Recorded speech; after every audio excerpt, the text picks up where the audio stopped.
The last episode was all about the Franklin expedition, and it had me slinging facts and quotes left and right. And because there were so many interesting things related, with some more removed than others, to the cursed painting. When editing the audio, I had to edit out a couple of times when I just simply ran out of breath.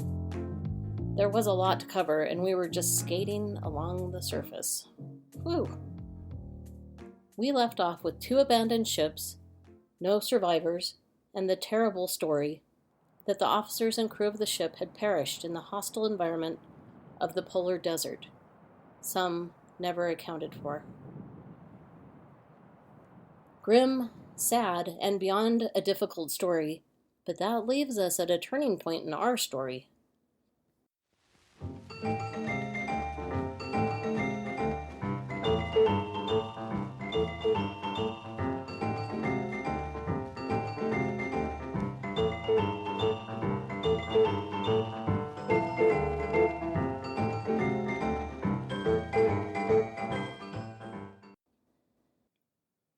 Welcome to the Whispering Gallery, as we continue the story about man proposes and God disposes, the cursed painting.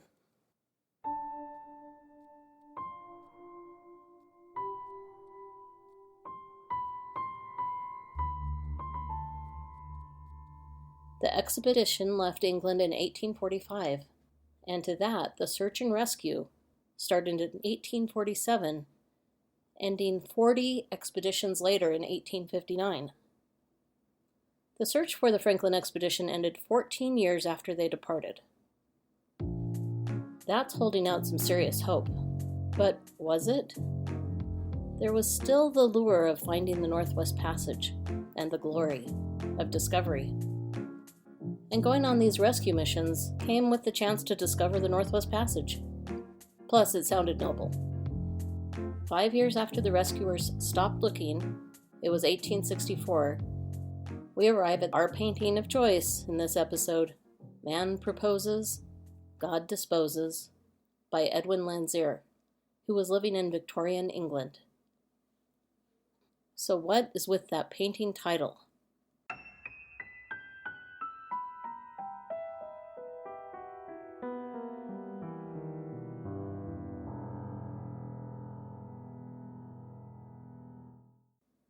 This section talking about the title isn't super long, but we are heading into a few minutes of finding out where it showed up first. As far as I could tell, anyway, I present to you 3 quotes and history of the phrase, man proposes, God disposes. The first quote is from wikipedia.org. Quote, the phrase, man proposes, but God disposes, is a translation of the Latin phrase, homo proponit, sed Deus disponit. Excuse any Latin pronunciation. Continuing. From Book 1, Chapter 19 of The Imitation of Christ, a 15th century book by the German cleric Thomas A. Kempis. A few modernized and paraphrased Bible translations use it as a translation of Proverbs 19:21. But the original of that verse is longer and more elaborate. The phrase was also put on a Dutch commemorative medal celebrating the Elizabethan England Protestant victory in 1588 over the Catholic Spanish Armada. I kept thinking I could rewrite or paraphrase some of these quotes, but I think they said it best, so I'll continue with the next quote. This one is from EnglishClub.com. Quote, this proverb is a translation from The Imitation of Christ by German-born Thomas A. Kempis, 1380 to 1471. For the resolutions of the just depend rather on the grace of God than on their own wisdom, and in him they always put their trust, whatever they take in hand. For man proposes, God disposes. Neither is the way of man in his own hands. This may be a reflection of a verse in the Bible, Proverbs 16:9. A man's heart deviseth his way, but the Lord directeth his steps.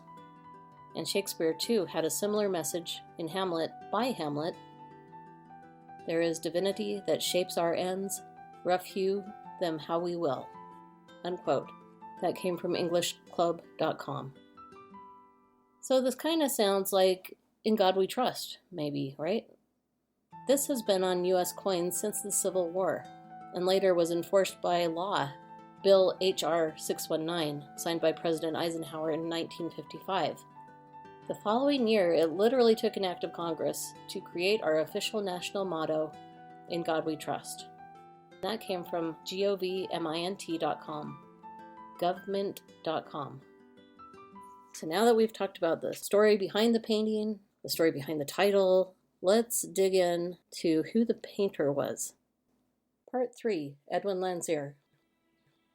His name was Edwin Landseer, and he was a popular artist who was known especially for his animal paintings and sculptures. And he hit the nail on the head. People absolutely loved them. Queen Victoria even ordered commissions from him, and they were friends. He was later knighted. And why was he knighted? I've been all over the place trying to find out. Could he have been knighted for being a good painter? I'm guessing so. He also created the lions in Trafalgar Square. Sir Edwin Landseer had a couple of pieces named in such a way that they struck a nerve with the audience and just notched up the viewer's response.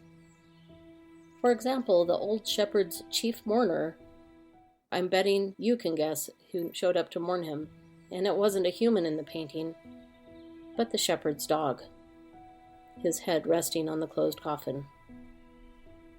His paintings of Newfoundland dogs were so popular that breeders in the 1930s set about trying to get the same look as the dogs in his paintings, and the Newfoundland with Landseer coat was created, with a black and white coat.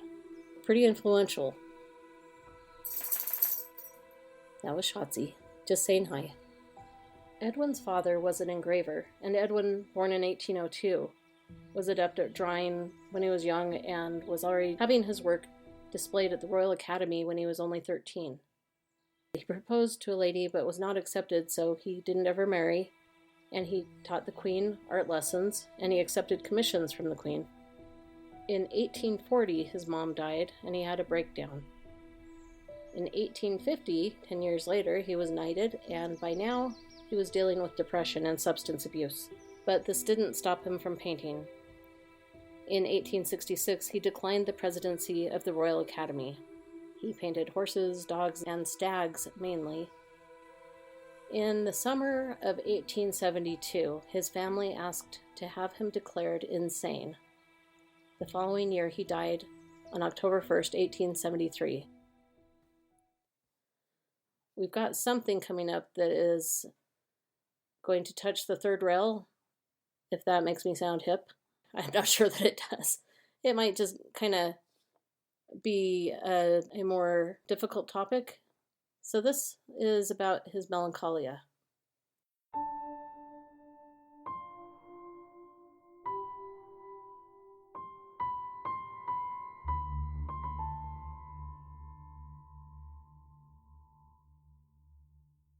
So from the research I've done, some of the treatments for depression and melancholia did include alcohol, morphine, and medicine to make them sleep at night. Some doctors even told patients to shower often while at asylums. There were other terrible water treatments.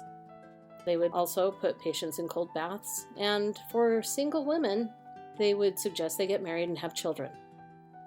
In my research, they have talked about substance abuse like crazy.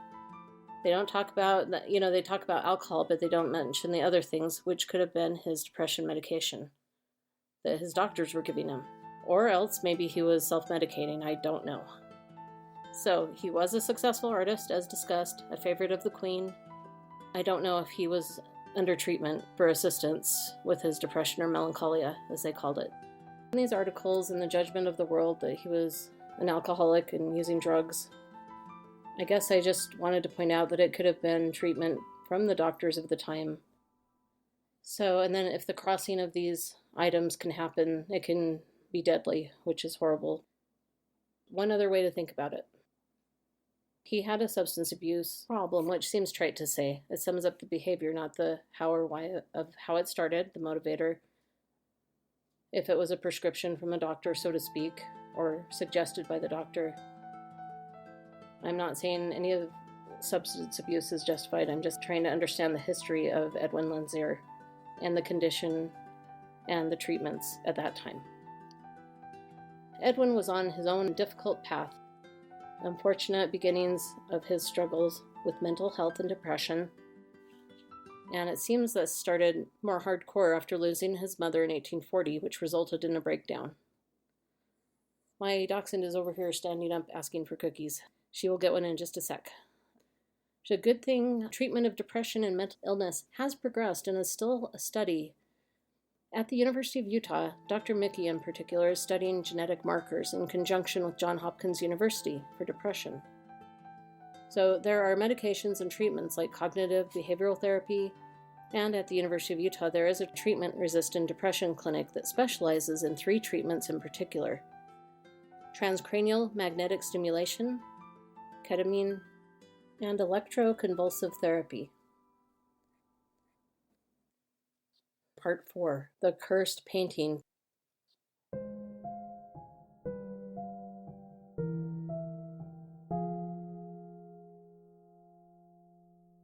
What is a curse? I typed away my question going into Google to dish up a wonderful answer to illuminate us all. And from the myriad of online dictionaries, I was able to glean the meaning that I was looking for. So what I got instead was curse words, swearing, a wish or prayer of harm, misfortune, magical words to cause problems, to deserve or be under a curse. So I think wordreference.com nailed it. Quote, a formula or charm intended to cause such misfortune to another.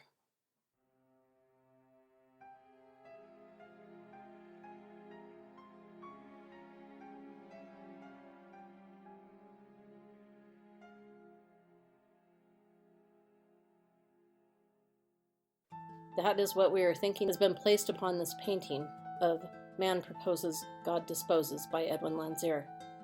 So Royal Holloway, University of London in Egham, Surrey, in the south of the United Kingdom, has a motto that means to be rather than to seem, esse quam videri. In quoting the BBC by Magazine Monitor, published the 13th of September 2014, by BBC.com News, quote, the polar bears made me do it, are the eeriest words to emerge from the urban legend of Edwin Landseer's painting, a grisly depiction of 2 polar bears hanging at Royal Holloway, University of London. Since the first exams were taken there in the 1920s and 1930s, it's been a painting associated with failure. If you sit directly in front of it in an exam, you will fail. Unless it's covered up, goes the myth, according to the college curator Dr. Laura McCulloch. Recent graduate Michaela Jones was told that a student during an exam had stared directly into one of the polar bear's eyes. Trance-like, the student had gone mad and killed herself, although not before etching the words, quote, the polar bear made me do it, quote, onto her exam paper, or his paper. I've heard it was a girl. I've heard it was a boy. I've heard about 3 different ways that they killed themselves, says McCulloch. Of course, the incident didn't happen. No evidence exists to the contrary in the university's archives, unquote. About the painting for our art history peeps. The dimensions are 91.4 centimeters, which is 36 inches, by 243.7 centimeters, which is 95.9 inches. In 1864 by Edwin Henry Landseer, and Man Proposes, God Disposes is an oil on canvas. The location is at Royal Holloway in the University of London, London. That was from Wikipedia. The scene is of polar bears in an icy landscape with what looks to be icebergs and mounds of ice all around. One polar bear has a bone in its mouth, and the other is pulling on the British flag. This was purchased in 1881 by Thomas Holloway, and yes, that's Royal Holloway University. Are you ready to leave the chilling, whispering winds of the cold Arctic behind? I mean, it's supposed to be spring, after all. The bulbs in my garden are trying to break through, but keep getting clobbered by crazy spring snowstorms. And I have a question to ask. What sits on the bottom of the Arctic Ocean and shakes? A nervous wreck. The Terror and the Erebus both sank. So if you want some more of this cold spookiness related to this story, consider watching The Terror, a supernatural horror series on AMC.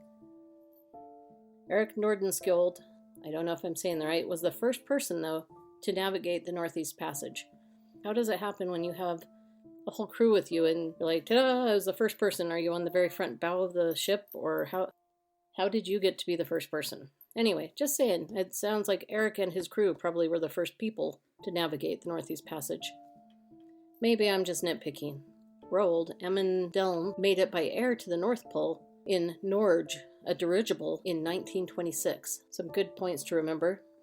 Thank you for joining me on this voyage into the frozen world of the North, and the terror that befell the explorers of the Franklin expedition, and for diving in to take a look at the knighted artist, painter of animals, dogs. Yeah, I keep going back to dogs, but I work with the dog rescue, and someone who struggled with depression and substance abuse and knocked our socks off with his lions in Trafalgar Square. I hope this episode finds you with more light in your days and occasional sunbeams to bask in. In September of 2018, there was a fifth sphinx-like fluorescent red, I'm not sure if that's an official color, lion created by S. Devlin, who joined the four historic 20-feet-long lions by Landseer in Trafalgar Square. The original lions by Landseer took a heck of a long time to create. First there was a committee, then there were delays by the artist. One of the delays was caused by Edwin waiting for the corpse of a real lion from the zoo that had died naturally, so he could use it for anatomic reference. There's a note that the paws look a little different because they were decomposing by the time he got to them. But other people say the lions are posed rather sphinx-like. 9 years after accepting the commission, they were put in place. There's a lot of flack out there for how long it took Edwin Landseer. Even though they are an attraction and very popular, they're still sour grapes. The fluorescent red lion was an installment titled, Please Feed the Lions.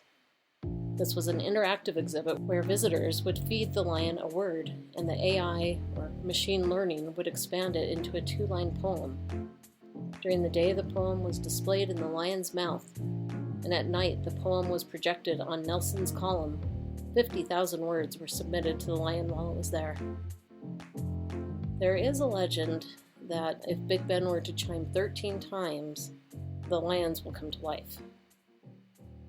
Part 2 of this series has been rather difficult to pull together. The suffering Edwin Landseer experienced due to his melancholia, aka depression, whether his addictions were started by his own choosing, or a doctor's treatment of his melancholia condition. Just the treatments during the Victorian time period were difficult to learn about. I almost couldn't finish telling this story.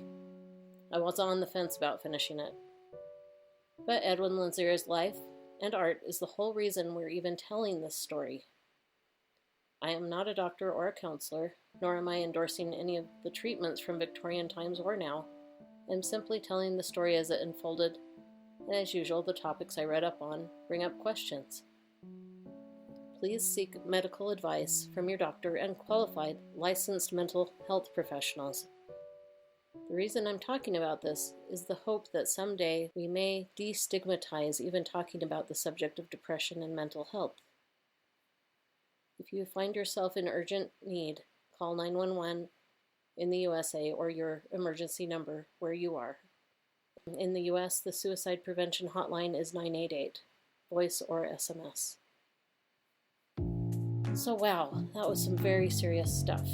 But as far as I can tell, we covered the whole story from the Franklin expedition, to the rescue efforts, to the geological area like the Arctic desert, the artist Edwin Landseer, his life at a glance, and the cursed painting itself.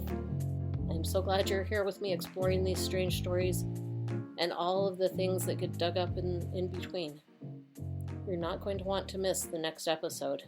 And remember to keep your flashlight close and your spooky art stories closer when visiting the Whispering Gallery. Take care, everybody. Talk to you soon.